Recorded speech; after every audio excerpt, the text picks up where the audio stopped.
Assalamualaikum warahmatullahi wabarakatuh. So hari ini saya ingin bicara tentang 4 perkara yang sepatutnya dielakkan untuk membuat sebagai bisnes dropshipping tidak kira sama ada anda berniaga di Shopee atau anda punya e-commerce. Inilah 4 perkara yang perlu anda elak untuk berjaya dalam bidang dropshipping. Yang pertama, mindset. Yang kedua, profit calculation. Yang ketiga, cash flow. Yang keempat, supplier yang baik. So untuk dropshipping bermaksud di mana kita merupakan orang tengah menjual produk daripada pihak yang pertama, dan pihak ketiga membeli barangan daripada kita, dan pihak yang pertama akan menghantarkan barangan tersebut kepada pelanggan dengan harga kos. Kita menjual dengan harga jualan dan kita dapat sedikit keuntungan daripada jualan tersebut. Biasanya sebagai dropshipper, kita keuntungan kita dalam 10 hingga 25%. Itulah average sebagai dropshipping. Tidak banyak.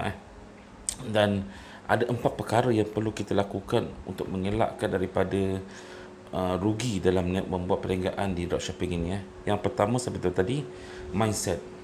Adakah anda telah betul-betul ingin menceburi bidang dropshipping ini?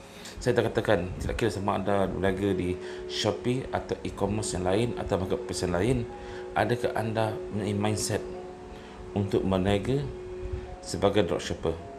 Jika belum, anda jangan memulakan dahulu kerana perniagaan dropshipping ini adalah perniagaan yang mencabar dan memerlukan disiplin dari anda. Kerana anda perlu, sebagai contoh, jika anda buka kedai di Shopee, yang pertama, anda telah punya supply yang baik. Katakan anda masukkan produk ke dalam kedai Shopee anda. Anda perlu kemas kini judul, gambar, deskripsi, harga, membuat marketing dan juga kena membuat maintenance terhadap kedai tersebut. Ini adalah 5 funnel yang saya gunakan dalam ebook saya, Shopee Funnel Sales Meletup, iaitu product listing, winning product, anda kena buat marketing, anda kena buat maintenance, dan juga jika telah bagus anda kena buat advances. Ini semua memerlukan tenaga yang banyak untuk anda buat. Tetapi jika anda hanya hangat-hangat, anda tidak akan berjaya. So, dan juga makan masa yang tinggi untuk anda. Jika mula-mula kita menyertai dropshipping ni, masa adalah cukup tinggi. Dia makan masa kita terlalu banyak. So, adakah anda bersedia untuk memulakan perniagaan dropshipping ini di Shopee khususnya? Jika anda bersedia, anda teruskan. Ini baru perniagaan saya kata di Shopee tak terlalu sukar berbanding dengan buat perniagaan di e-commerce website. Lagi sukar.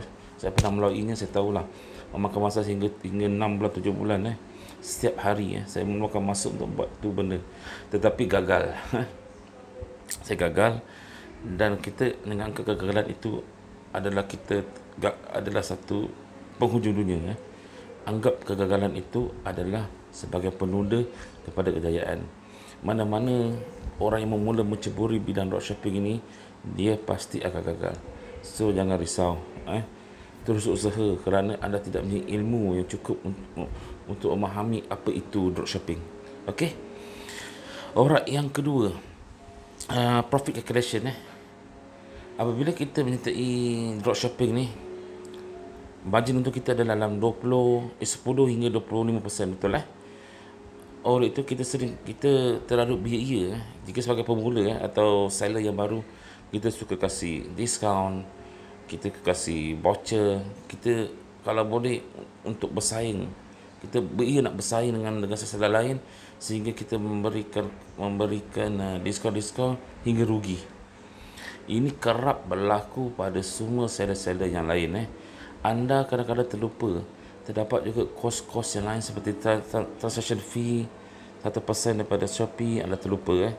Jika anda menyertai program-program free shipping atau cashback coin, semua dikenakan service charge oleh Shopee. Ini khusus saya bercerita tentang Shopee. Ini semua anda harus ambil kira sebagai kos yang anda ada. Bukan anda kira kos di voucher, diskaun, bundle deal, add-on deal. Anda terlupa yang ini. Inilah sebabnya selalunya perniagaan kita, seller-seller kita selalu rugi. So selalu berhati-hati bila kita membuat diskaun atau voucher, kamu mesti mempunyai satu standard profit calculation dan anda bertuah. Okey, kerana saya mempunyai sebuah e-book bernamakan Cheat Sheet Power Shopee yang saya berikan secara percuma. Jika anda membeli mendapatkan version penuh e-book Shopee Financial untuk saya dah berikan itu, kerana saya tahu kebanyakan orang, maksud saya dahulu, akan membuat kesilapan ini, dan bila telah membuat 2-30 sale baru perasan, alamak saya rugi sebenarnya. Ini adalah perkara biasa yang berlaku, dan ini saya cuba elakkan dengan menggunakan profit calculation yang saya berikan ini, itu e-book check sheet Shopee Funnel, saya dah berikan benda itu. Okey, yang ketiga, cash flow. Ramai mengatakan perniagaan dropshipping adalah mudah dan tidak memerlukan modal. Itu adalah tipu. Saya ingin beritahu kepada anda, jika anda ingin memulakan perniagaan sebagai dropshipper, anda memerlukan modal. Modal di mana anda perlu membayar kepada supplier anda supaya mereka dapat menghantarkan barangan tersebut kepada pengguna. Dan pengguna yang telah membayar barang kepada anda, biasanya setelah barang sampai, biasa Shopee, barang sampai, barulah mereka back in duit ke dalam bank anda. Sementara menunggu duit tu, duit daripada Shopee back in ke akaun anda, anda perlu membeli barang ini dulu. Dari mana anda dapatkan duit? Boleh jawab? Anda memerlukan cash flow. Itu sebabnya kadang-kadang ramai seller yang gagal disebabkan mereka tidak mempunyai cash flow. Mereka habiskan duit untuk membuat iklan yang bombastik, hingga mereka, bila ada order, mereka tak dapat nak fulfill order tu, tak usah cancel sebab mereka tak ada cash flow. So saya cadangkan, jika anda seorang yang betul-betul serius sebagai seorang ingin meniaga secara dropshipping dan anda telah mempunyai pelanggan yang baik, anda harus mempunyai credit card. Gunakan credit card itu sebagai cash flow anda untuk temporary, kerana biasanya transaksi kalau gunakan PayPal atau kita menggunakan platform e-dagang, gateway payment, biasanya payment akan dalam 2 minggu akan dapat payment lah. Kalau Shopee, kalau barang sampai, macam seminggu dah dapat payment. So dalam masa seminggu tu anda boleh gunakan credit card untuk membeli barangan yang telah di order oleh pelanggan anda kepada supplier anda. Jalankan dulu, dan selepas anda dapat bayaran daripada pelanggan, anda boleh top up balik pada credit card anda. Anda perlu mempunyai credit card untuk sebagai backup. Saya punya satu pengalaman di mana saya mempunyai lebih kurang cash flow lebih kurang RM500 dah. Tiba-tiba saya tidak menjangkakan saya dapat order satu produk yang berharga RM1,200. Itu rasa saya paling besar lah ketika itu. Saya tak punya modal. Nasib baik saya punya credit card dan saya telah boleh hantar shipment pada orang tersebut pada pelanggan. Itu penting. Cash flow kamu mesti ada sebelum mulakan perniagaan. Jangan habiskan cash flow tersebut. Kerana jika kita mula-mula berniaga, kita akan menggunakan wang, dan kita punya modal yang kecil.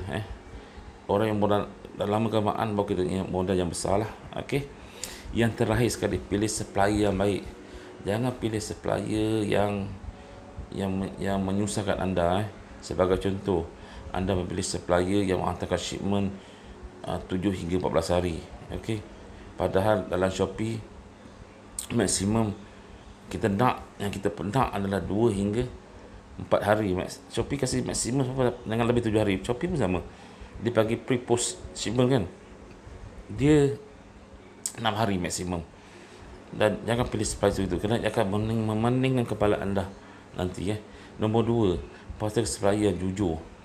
Jangan kita order dari pelanggan order pada kita order pada supplier, barangan yang tidak berkualiti dia berikan oleh mereka dengan packaging yang teruk. Ini semua akan menyebabkan anda pening kepala, kena buat refund, cancellation order, nama anda buruk. So itu pilih supplier yang betul, dan anda bertuah kerana saya ada memberikan sebuah e-book percuma jika anda membeli e-book Shopee Financial untuk saya, iaitu bernama e-book dropshipping di Malaysia, di mana saya memberikan 3 dropshipping yang paling terbaik di Malaysia untuk anda gunakan dan janji anda secara otomatis. Okey. So anda, inilah nasihat saya yang anda harus gunakan dan elakkan jika anda ingin memulakan perniagaan di sebagai dropshipper. Yang pertama, mindset anda harus kuat. Anda betul-betul berusaha, anda nak jadi seorang dropshipping dan berniaga online. Yang kedua, profit calculation, anda mesti faham bahawa pengiraan profit. Yang ketiga, cash flow mesti ada. Saya tidak ada cash flow, susah nak berniaga. Keempat, menggunakan supplier yang baik. Untuk item 2 dan 4, anda tak perlu risau kerana saya memberikan e-book secara percuma. Item 1 merupakan semangat anda. Anda punya semangat. Tetapi bagaimana untuk buat step untuk berniaga di Shopee, anda boleh gunakan e-book saya, itu e-book Shopee Financial untuk saya. Yang ketiga, cash flow, itu pada anda lah. Anda perlu modal lah untuk berniaga. Dalam mana bisnes belum modal. Okey, itu saja saya beritahu. Assalamualaikum warahmatullahi wabarakatuh, dan jangan lupa untuk subscribe YouTube channel saya ini, dan setiap minggu saya akan memberikan tips-tips Shopee, Facebook Ads dan website untuk anda semua. Alright, thank you.